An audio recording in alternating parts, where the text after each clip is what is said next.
IPL 2026ರಿಂದ 6-6-6-4 Phil Salt ಆರ್ಭಟಕ್ಕೆ ಬೆಚ್ಚಿಬಿದ್ದ ಮುಂಬೈ ಬೌಲರ್ಸ್ ತಂಡದಿಂದ ಹೊರಗಿಡಬೇಕು ಎಂಬ ಕೂಗಿನ ಬೆನ್ನಲ್ಲೇ ಅಬ್ಬರಿಸಿದ Salt. Royal Challengers Bengaluru star batter Phil Salt ಫಾರ್ಮ್ಗೆ ಮರಳಿದ್ದಾರೆ. ವಾಂಖೆಡೆ ಕ್ರೀಡಾಂಗಣದಲ್ಲಿ ಮುಂಬೈ ಇಂಡಿಯನ್ಸ್ ವಿರುದ್ಧದ ಐಪಿಎಲ್ 2026ರ 20ನೇ ಪಂದ್ಯದಲ್ಲಿ ಫಿಲ್ ಸಾಲ್ಟ್ ಸ್ಫೋಟಕ ಬ್ಯಾಟಿಂಗ್ ಮಾಡಿದ್ದಾರೆ. ವಾಂಖೆಡೆಯಲ್ಲಿ ಫಿಲ್ ಸಾಲ್ಟ್ ಅಬ್ಬರಕ್ಕೆ ಮುಂಬೈ ಬೌಲರ್ಗಳು ತತ್ತರಿಸಿ ಹೋಗಿದ್ದಾರೆ. ಫಿಲ್ ಸಾಲ್ಟ್ ಮಿಂಚಿನ ಅರ್ಧಶತಕ ಬಾರಿಸುವ ಮೂಲಕ ಟೀಕೆಕಾರರ ಬಾಯಿ ಮುಚ್ಚಿಸಿದ್ದಾರೆ. ತಂಡದಿಂದ ಹೊರಗಿಡಬೇಕು ಎಂಬ ಕೂಗಿನ ಬೆನ್ನಲ್ಲೇ ಸಾಲ್ಟ್ ಭರ್ಜರಿ ಬ್ಯಾಟಿಂಗ್ ಪ್ರದರ್ಶನ ಮಾಡಿ ಎಲ್ಲರನ್ನೂ ಸೈಲೆಂಟ್ ಮಾಡಿದ್ದಾರೆ. ಹೌದು, ಪಂದ್ಯದಲ್ಲಿ ಟಾಸ್ ಗೆದ್ದು ಬ್ಯಾಟಿಂಗ್ ಮಾಡುತ್ತಿರುವ ಆರ್ಸಿಬಿ ಪರ ವಿರಾಟ್ ಕೊಹ್ಲಿ ಮತ್ತು ಫಿಲ್ ಸಾಲ್ಟ್ ಇನ್ನಿಂಗ್ಸ್ ಆರಂಭಿಸಿದರು. ಕೊಹ್ಲಿ ಮತ್ತು ಸಾಲ್ಟ್ ಜೋಡಿ ಆರಂಭದಲ್ಲೇ ಬಿರುಸಿನ ಬ್ಯಾಟಿಂಗ್ ಮಾಡಿದರು.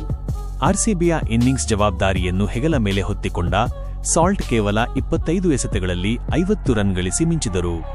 ಮುಂಬೈ ತಂಡದ Trent Boult, Hardik Pandya, Jasprit Bumrah, Mitchell Santner ಮತ್ತು ಮಯಾಂಕ್ ಮಾರ್ಕಂಡೆಯಂತಹ ಬೌಲರ್ಗಳನ್ನು ಫಿಲ್ ಸಾಲ್ಟ್ ದಂಡಿಸಿದರು. ಈ ಯಾವುದೇ ಬೌಲರ್ಗೂ ವಿಕೆಟ್ ಒಪ್ಪಿಸದ ಸಾಲ್ಟ್ 36 ಎಸೆತಗಳಲ್ಲಿ ತಲಾ 6 ಬೌಂಡರಿ ಮತ್ತು 6 ಸಿಕ್ಸರ್ ನೆರವಿನಿಂದ 78 ರನ್ ಗಳಿಸಿ ಆರ್ಸಿಬಿ ತಂಡಕ್ಕೆ ಭದ್ರ ಬುನಾದಿ ಹಾಕಿದರು. ಅಂತಿಮವಾಗಿ ಶಾರ್ದುಲ್ ಠಾಕೂರ್ ಎಸೆತದಲ್ಲಿ ಸಾಲ್ಟ್ ಕ್ಯಾಚ್ ಔಟ್ ಆದರು.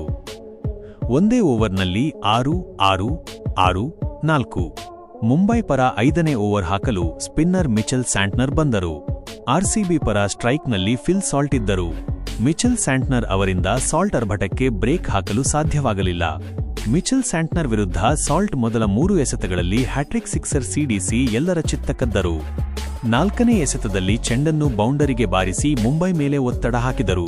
ಕೊನೆಯ 2 ಎಸೆತಗಳಲ್ಲಿ ಸಾಲ್ಟ್ ರನ್ ಗಳಿಸಲು ಸಾಧ್ಯವಾಗಲಿಲ್ಲ.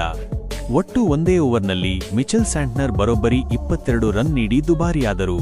ಇದರ ಸಂಪೂರ್ಣ ಲಾಭವನ್ನು ಆರ್ಸಿಬಿ ಪಡೆಯಿತು.